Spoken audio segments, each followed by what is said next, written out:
Hey, what's up, everybody? This is Jenny, the LDS Mission Coach, and you are listening to the LDS Mission Podcast, episode number 11, The Power of And.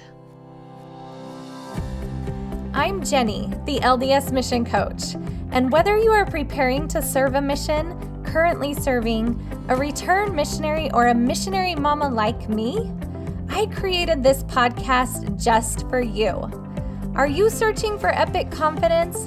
Ready to love yourself and to learn the how of doing hard things? Then let's go. I will help you step powerfully into your potential and never question your purpose again. It's time to embrace yourself, embrace your mission, embrace your life, and embrace what's next.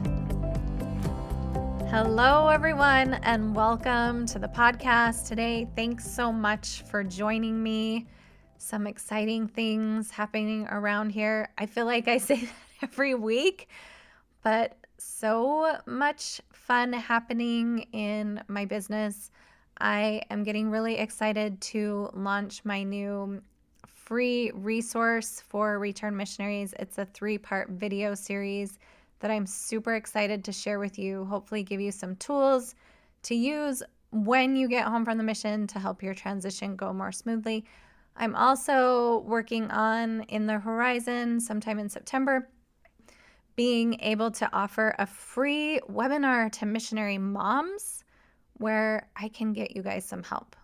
And I can help you know how to better help your missionary, which I'm super excited about being able to share all of those tools with you. So get excited.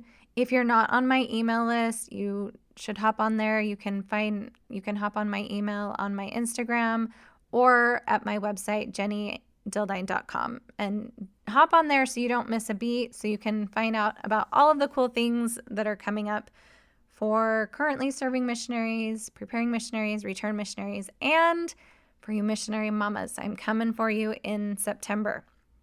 On Monday, I had a fun conversation with my missionary who has been serving now for 2 years. On Monday, it was actually his last P-Day.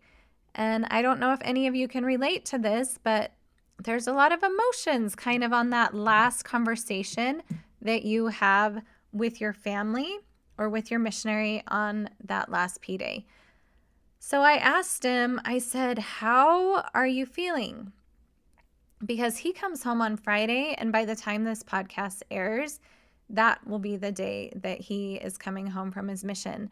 And so I asked him, how are you feeling about coming home? And this is what he said. He said, I'm sort of getting to the point where I'm excited to come home and to be with all of you again.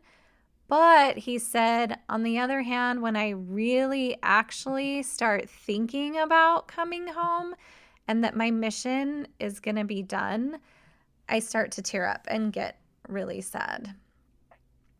And I said to him, oh, totally. That's right?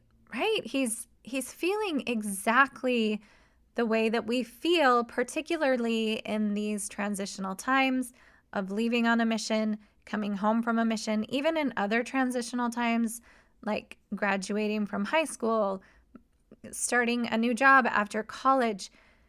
We have a lot of mixed emotions. And so what I said to him is I said, it's both then, right? And he said, yes. He's feeling excited and he's feeling a little bit sad.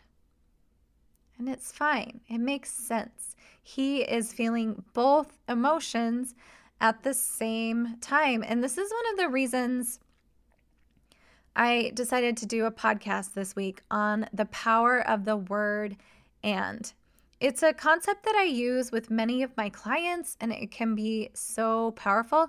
So I'm going to explain it to you, and then I'm going to give you tons of examples, and I hope that this concept helps you. If you have listened to any of my podcasts up until now, you know that I talk pretty extensively about our caveman brain, or sometimes I call it the primitive brain or your lower brain. It's the one that is in charge of keeping you safe, small, and protected, that brain, that lower brain, loves all or nothing thinking. It loves either or thinking. It's much more efficient for our brains because it can just compartmentalize our surroundings. It sort of helps our brains decide what information is useful to take in and what information is not necessarily useful to take in. For example, one way our brain does this is with things that we prefer. Either we like chocolate or we don't, right? I mean, I like chocolate, but I have met some people that don't like chocolate. Either we like scary movies or we don't. Some people love scary movies. I don't happen to be one of those people. Either we like math or we don't. See how in these examples, this just makes it much simpler for our brains. It's sort of like when something comes up with chocolate, we're like, nope, don't need to worry about that. When something comes up with scary movies, my brain can just be like, nope, not doing that. And math. Some of us would be like, I'm in, let's go. And some of us would be like, math's not really my thing. So it makes it easier for our brains. Remember that lower brain likes to be a little bit lazy and to make things as easy as possible to separate out and to filter through information. With all or nothing thinking, then our brain can weed out information that's not useful. It also kind of allows us to quickly relate to people, this all or nothing thinking. If you came up to me and said, I don't like scary movies, I would be like, same, like 100%, we're the same, right? Here's another example of how our brains like all or nothing thinking. It comes up when we are sizing things up around us. Either our vacation was fun or it was not fun. The day was either too hot or too cold. My professor was either in a good mood or he was in a bad mood. And I hear this one a lot from my kids, especially this summer.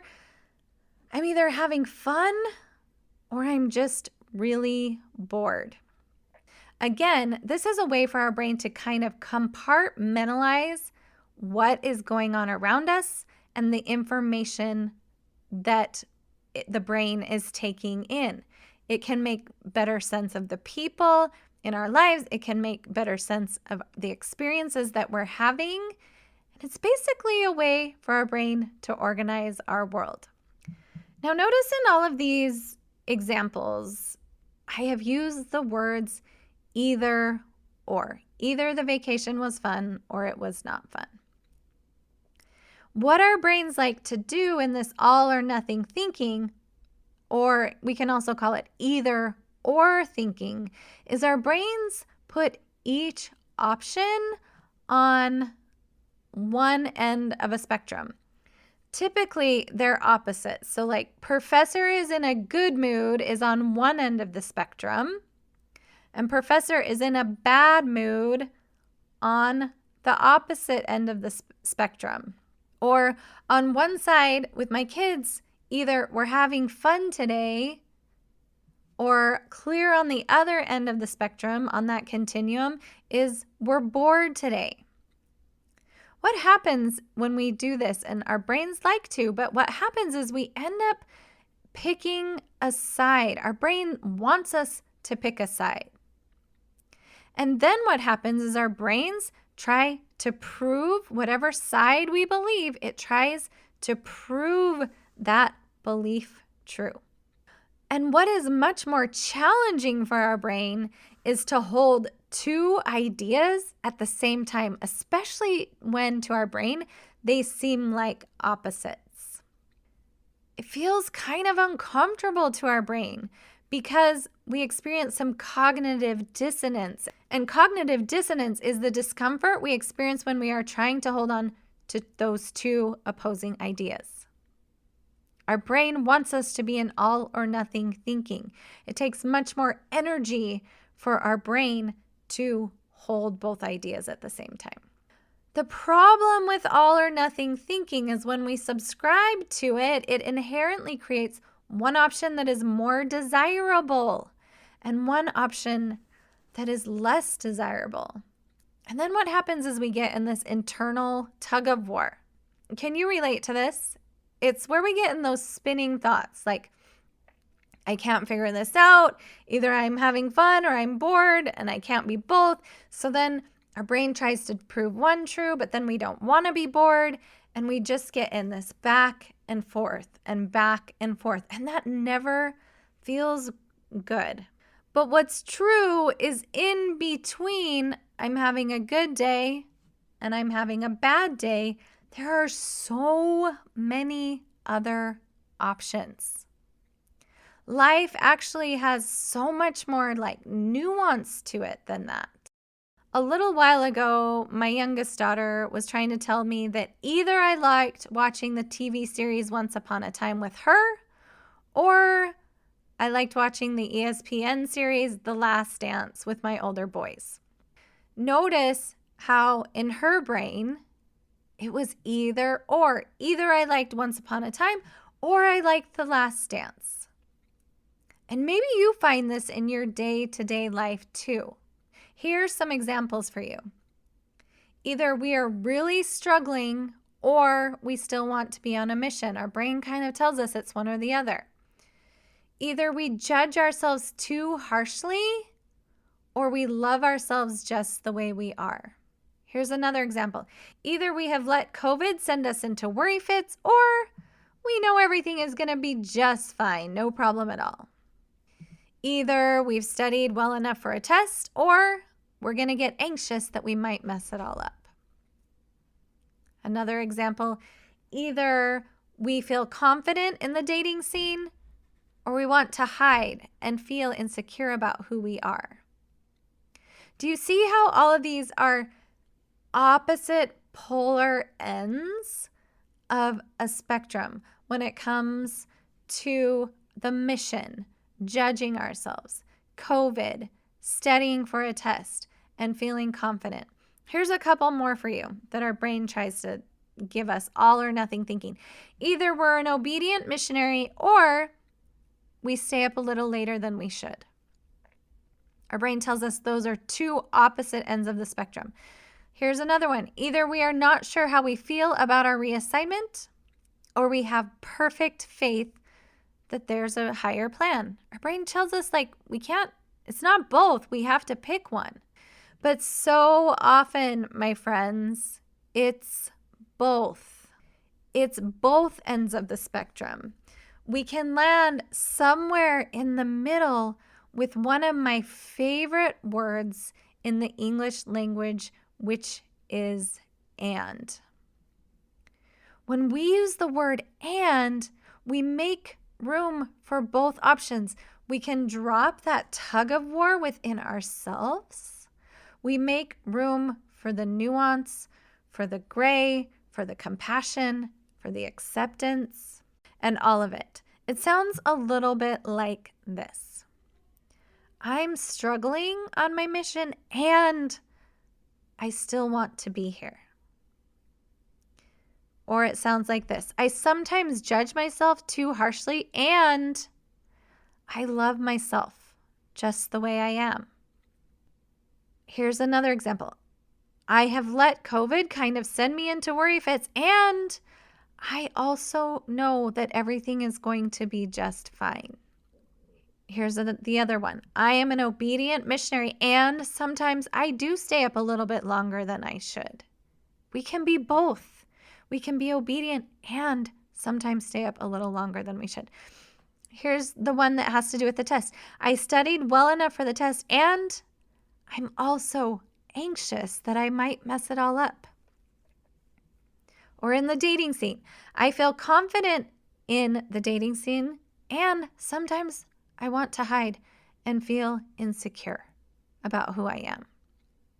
See how we can be both. It's both end of the spectrum when we embrace that word and. Here's another one that you might be experiencing. I'm not too sure about how I feel about my reassignment, and I have perfect faith that there's a higher plan. When your brain wants to go to all or nothing thinking, just consider switching out one little word. Instead of using either or, use the word and.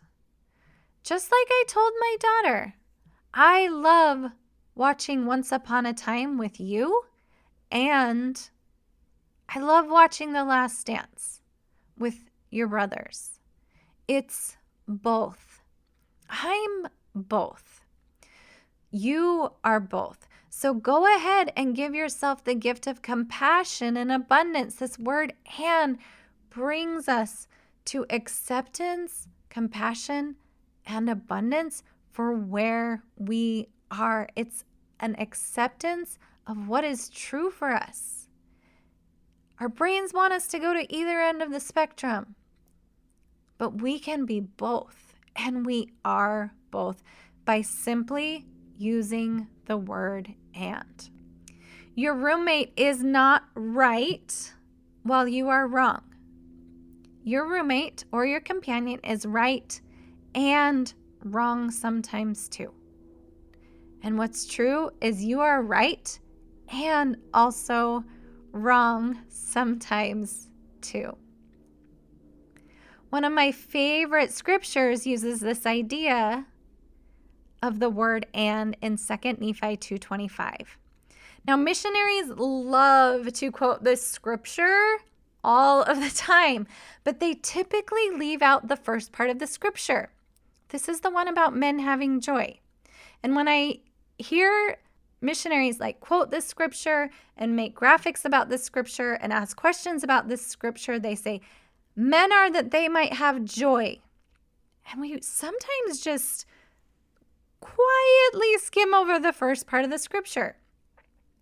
But you guys, Adam fell. The scripture says Adam fell that men might be, and that's the beginning of the scripture. Adam fell, and this part of the scripture is actually super important. It was always part of the plan that Adam would fall, that we would come to this earth and we would experience heartache and frustration and anxiety and worry and overwhelm and sadness. We'd experience grief, guilt, shame, nervousness, fear, and the list goes on and on and on. This beginning part of this scripture, Adam fell, is critical actually to the plan. It's the reason we're here, to experience that mortal journey, to feel those feelings, because it's in those feelings where we experience the most growth. Have you ever thought about that before? When we're happy and everything's going really well, we kind of just coast along. When we're experiencing those emotions that aren't as easy to feel, that is where the growth happens. So let's not just quote this scripture like this, like Adam fell that man might be, and skip over that part and get to the joy part. Like, this beginning part of the scripture is also super important. Adam fell, you guys, and so we live in a fallen world, and there's stuff that's going to happen and things that are going to be hard. But what's also true is God's plan is perfect, and because of Jesus Christ, God's plan includes the word and. The scripture reads, Adam fell that men might be, and men are, that they might have joy. It's not either we make mistakes and live in a fallen world or we have joy. No, it's and. Adam fell that men might be, which is awesome, right? And men are, that they might have joy. My son, when we talked to him on Monday, is simultaneously excited to come home and sad to leave his mission. And I feel a little of that sadness for him too. But it's actually a really beautiful thing. I have a couple more examples I want to share with you. Sentences that you might be thinking or something similar to this. I'm not a good mom or a bad mom. Life is not good or bad. Humans and people are not good or bad. Missionaries don't just feel good or feel bad. What's actually true when we tap into this word and introduce that compassion and abundance is I'm a good mom and sometimes I'm not such a good mom. It's fine though. Life is good and sometimes it stinks, sometimes it's bad. And that's okay too. Humans are good and sometimes they behave badly, and it's okay. And missionaries sometimes feel really, really good, and sometimes they feel really bad, and that's okay too. Life, my friends, is both good and bad. We are both. Go ahead and try this. Quit using all or nothing thinking, either I'm one thing or I'm the other thing, and just try introducing some compassion, some love, some abundance, some acceptance for what is. Try giving yourself the gift of using the word and. Thank you so much for listening to the podcast today. If you want to learn more about what I do, you can go to jennydildine.com or just come hang out with me on Instagram at jenny.theldsmissioncoach. And Jenny is spelled with an IE. Remember, no matter which part of the mission experience that you are involved in, just know that Jenny, the LDS Mission Coach, is thinking about you every single day.